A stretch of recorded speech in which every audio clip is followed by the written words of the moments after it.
welcome back to Digging into the Bible. This week we're looking at Genesis chapter 17, digging into the interesting covenant and the approach that God gives with Abram, who will shortly be renamed Abraham, and just kind of the interesting physical nature of the covenant that God prescribes.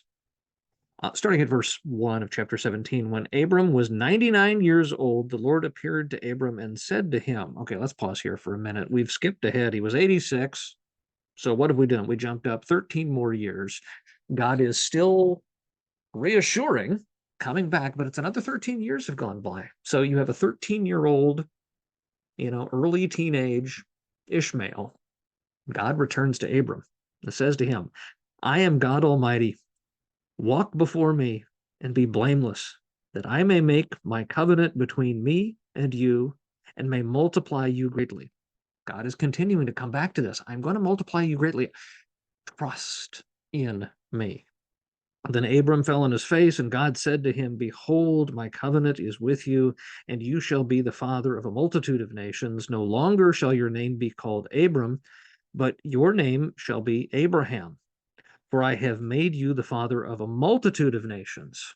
He has one child so far, father of a multitude of nations. Things to come yet, right? I will make you exceedingly fruitful, and I will make you into nations, and kings shall come from you. And I will establish my covenant between me and you and your offspring after you throughout their generations for an everlasting covenant, to be God to you and to your offspring after you. And I will give you and your offspring after you the land of your sojournings, all the land of Canaan, for an everlasting possession, and I will be their God. Wow, what a promise. All these people, these multitudes, these multiple nations that will come, I will give them the land permanently. It is theirs, and I will be their God.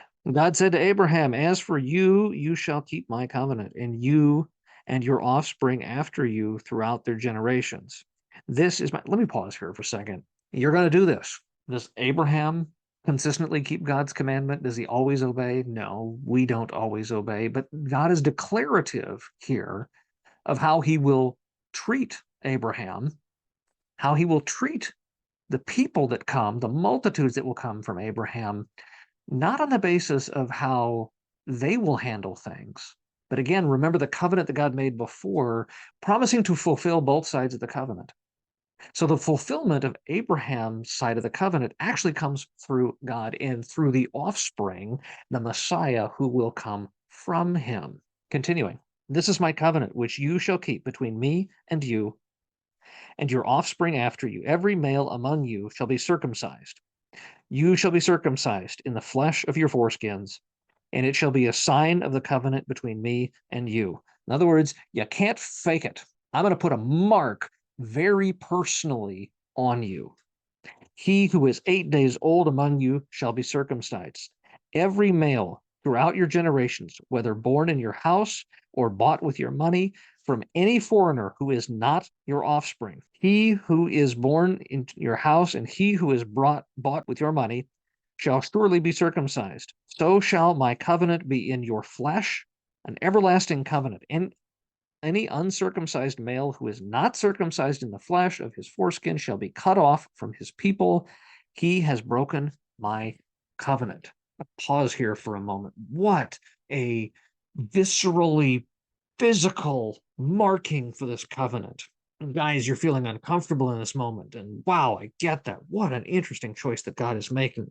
I'm going to circumcise you. I'm going to remove your foreskin so that anybody who's going to check, you want to verify, you want to know, you want to really personally know how serious God is about this covenant, I'm going to mark you. The males within your people, all your offspring, any male you bring into your employ, anybody who is a part of your household, from this day forward, everybody, if you're 8 days old or older, you're circumcised. You are marked as God's and a part of his covenant. What an interesting way of doing this. It's not the kind of thing, there's no take backsies. There's no, well, I kind of sort of did it. It's not like hey, I'm going to get a tattoo and then I get the tattoo removed if this doesn't work out. It's all in. It's totally all in. There's no if, ands, or buts on this. Going to pause. We're going to come back to the other half, the other portion of chapter 17 next week. God bless.